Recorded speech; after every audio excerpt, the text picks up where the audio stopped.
Olá, chegou a hora de você ficar bem informado. Veja os destaques desta edição. Protesto online. Saiba como os abaixo-assinados pela internet podem ter validade legal. Crime que se veste de arte. O que está por trás da pichação? Mais saúde. Entenda os benefícios de um alimento milenar, o azeite. E ainda, crise hídrica enfrentada em São Paulo pode ser a pior da história. Essas e outras notícias, agora.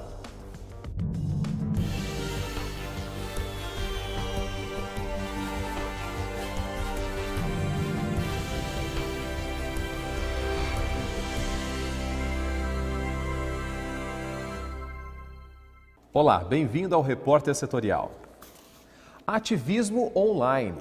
Com a internet regendo grande parte da vida social, a participação política também ganha lugar na rede. Mas muitos dos sites que geram os abaixo-assinados não têm valor legal. Abaixo-assinados não são uma medida recente. Pressão pública nas decisões do governo e empresas também não. Mas com a internet se tornando um meio importante para a mobilização da opinião pública, as petições também têm endereço online. Em nossos e-mails, redes sociais e sites de busca é fácil encontrar pedidos de todos os tipos. Mas quando é que os abaixo-assinados saem da tela e podem virar uma lei? No momento que alcançar determinadas assinaturas, determinado número de apoio, aquele projeto pode então ser encaminhado aos órgãos públicos para apreciação. E será que o público está engajado na internet? Na internet quase ninguém dá atenção para isso. Deve tomar cuidado, porque para ver a idoneidade do site, se esse site qual você está prestando informação, ele realmente vai guardar essas informações e não vai passar para terceiros. Mas há quem se envolva um pouco mais. Normalmente eu leio sim, mas só que nunca me veio alguma que me interessasse para assinar.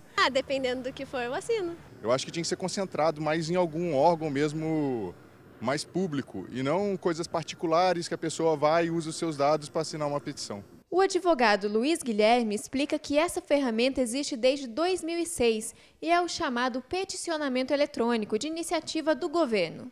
O peticionamento eletrônico já é uma questão voltada ao judiciário, em que advogados, promotores, defensores públicos ou até o próprio cidadão, por exemplo, faz uso da internet e dos programas que os tribunais criam através de softwares para documentar um processo que antes era feito em papel e agora é feito de forma eletrônica. O estudante de Direito, Danilo Santos, junto com amigos, criou uma petição na internet contra o aumento da passagem de ônibus na cidade de Taubaté. Atualmente, seu pedido tem 179 assinaturas. A gente acessou o site Petições Públicas, e colocou lá todos os problemas que a gente estava enfrentando no transporte coletivo aqui no município e para facilitar a divulgação até, Mas o estudante explica que é preciso conhecer o seu público para saber o tipo de medida a tomar e que pedir assinaturas em praça pública ainda tem o seu valor. Devido ao grande número de informação que nós temos nas redes sociais, as pessoas acabam ficando descrentes de certas informações que elas têm acesso. Então eu acredito que ali quando você olha no olho da pessoa, explica realmente qual a situação e pede a assinatura dela, eu acho que esse vínculo entre as pessoas acho que não vai se perder com o tempo, Dá para encontrar petições das mais diversas, destinadas ao governo, empresas e até particulares. O advogado explica que o abaixo-assinado em si não tem valor legal, mas defende a pressão popular, que pode trazer muitas mudanças. Isso faz parte até da próprio exercício da democracia e do exercício da cidadania de cada um. Hoje o Repórter Setorial recebe o professor de Direito e Gestão Alex Carneiro. Professor, por que tem se tornado tão comum abaixo-assinados pela internet? Eu acredito que isso é resultado do desenvolvimento de uma realidade democrática que foi implantada principalmente com a Constituição de 88 e com todo o país, toda a república exercitando essa democracia desde o momento em que ela saiu do regime militar. Creio que esse é o ponto que permite que essas ações, esse ativismo possa acontecer. E você acredita que o ativismo hoje pela internet vai ser, ou então está sendo uma tendência ou já é uma realidade nos nossos dias? Eu acredito que é uma realidade, porque pelo número de iniciativas, de movimentos, de participações que já ocorrem, eu entendo que isso já é uma realidade sem volta, né? Então deixa de ser tendência, porque a tendência exige que eu tenha medidas e faça uma análise de como isso vai se manter. E pelo período que nós já temos de tantas ações assim, para mim é uma realidade. Quando que participar desse tipo de atividade pode se tornar algo perigoso, professor? Então esse é um cuidado que é necessário para quem quer participar de algum tipo de atividade ou de ação pelas vias midiáticas, né? Eu preciso buscar a idoneidade daquele site, procuro saber realmente para onde vai aquela informação. Os dados, na verdade, são dados mínimos, né? Eu não preciso passar muitos dados. O movimento exige simplesmente que eu tenha o meu nome completo e minha identificação de forma simples. Então, esses são alguns cuidados que são tomados. E principalmente também quanto ao objeto que está se procurando tratar. Existem assuntos, existem objetos que não podem ser tratados, que são completamente ilegais, né? Esse é um outro ponto de filtragem. Sim, a gente precisa entender bem quando se fala de protestos e ativismo. Tem uma diferença entre os dois, não é isso, professor? A gente, na verdade, nós temos que entender que se formos falar de toda atividade social, podemos, lato sensu, chamar de ativismo. Quando eu quero simplesmente defender uma ideia e me opor a uma situação, obviamente que esse ativismo se apresenta como protesto.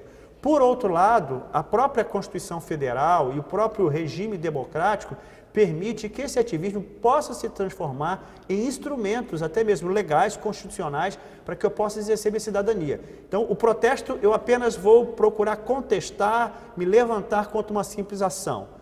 Já o ativismo voltado para a questão do exercício da cidadania efetivamente democrático, ele pode transformar até mesmo numa iniciativa popular, que é um caminho jurídico para que o cidadão exerça o seu poder democrático. Quando que ele realmente tem o valor legal?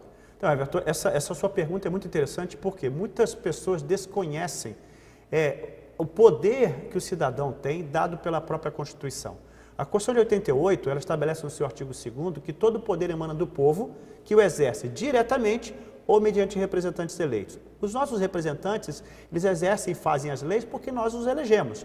Porém, existem algumas ferramentas, como a chamada iniciativa popular, que está inclusive no capítulo que trata do processo legal, que permite que em 1% do eleitorado nacional, com representatividade de pelo menos 5 estados, sim, eu possa, a partir de assinaturas, apresentar à Câmara. E por que a Câmara? Porque no Congresso Nacional, a Câmara é o representante do povo. Eu posso apresentar à Câmara a iniciativa de uma lei, que obviamente que por lá vai passar por todo um processo de análise, de constitucionalidade, até se transformar num projeto de lei.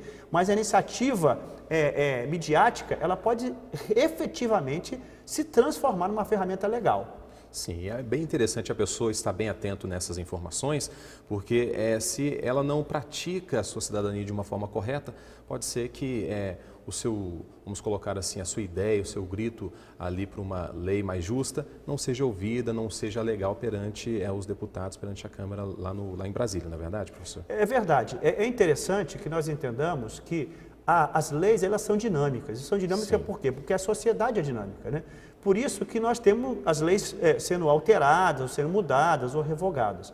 E nesse sentido da cidadania, é importante entender também que no caso, por exemplo, de uma iniciativa popular, não é um simples assunto ou tema que é tratado. É necessário que alguém que vá participar de um conteúdo midiático ou até mesmo escrito de uma iniciativa popular, tome consciência. O que está se propondo como iniciativa popular? Que haja pelo menos um texto mínimo, abordando os pontos que vão ser colocados para a Câmara dos Deputados ou para algum outro órgão legislativo estadual ou municipal, para que ao aderir a essa iniciativa popular eu tenha consciência. Sim, a proposta é que uma lei voltada para defender ou trabalhar contra, por exemplo, a exploração sexual infantil, trate esses pontos. Então, é um efetivo exercício da cidadania previsto na Constituição para o Estado democrático. Então, o ativismo é importante para a democracia, é isso? Sim, eu entendo que é importante toda a participação, fazendo a ressalva que nós fizemos no início. Eu posso ter o protesto, e aí o protesto também tem que olhar para ele. É legítimo eu me levantar contra algumas questões que vão contra a sociedade? É legítimo. Porém, eu preciso também pensar e olhar para aqueles protestos que tratam de coisas que são ilegais. Eu não posso, por exemplo, aderir a um protesto que faça apologia ao crime, à violência, né, ao dano ao patrimônio público, porque nesse caso eu estou fazendo um ativismo ilegal, que não pode nem ser considerado como ativismo, mas na verdade como ações ilícitas. E creio que temos que tratar aqui do protesto lícito, no exercício da cidadania, e também da iniciativa popular lícita prevista na Constituição com todos os seus requisitos. Muito bem, professor. Muitas informações aqui você obteve com o professor em Direito e em Gestão, Alex Carneiro, que volta daqui a pouco para analisar um novo assunto. Vamos falar então de saúde pública. Audiências com a participação da população discutem problemas de hospitais do Vale do Paraíba. José Carlos Cataldi.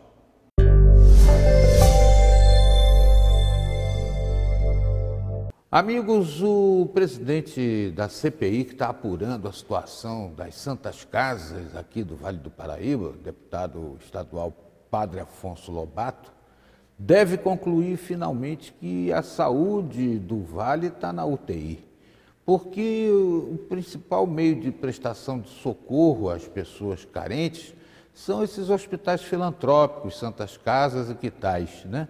Nós temos aí situação bastante grave em Guaratinguetá, em Aparecida. Aparecida que recebe o fluxo enorme de romeiros, né, desse Brasil afora.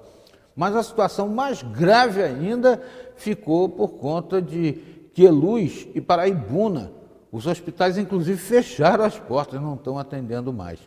Olha, minha gente, é uma situação muito grave, porque esses hospitais filantrópicos atendem a 56% das internações do SUS. Só o Estado de São Paulo deve em repasses mais de 21 bilhões de reais, sem contar a União Federal, que simplesmente repassa quando quer os valores aí dos gastos efetivos, né, prestados por esses hospitais filantrópicos, de modo que não é absurdo nenhum dizer que a saúde do Vale do Paraíba está na UTI, e a CPI vai chegar à conclusão disso, a Comissão Parlamentar de Inquérito. Agora, resta saber o que vai resultar em termos de consequência prática esse trabalho da CPI. Eu espero que seja uma consequência que faça retomar o nível de atendimento à população que mais precisa, que é a destinatária dos esforços desses hospitais filantrópicos, inclusive alguns chamados Santas Casas, mas que a essa altura não prestam nenhum atendimento santificado à população. Em instantes, você vai ver como jovens arriscam suas vidas para pichar. Voltamos já.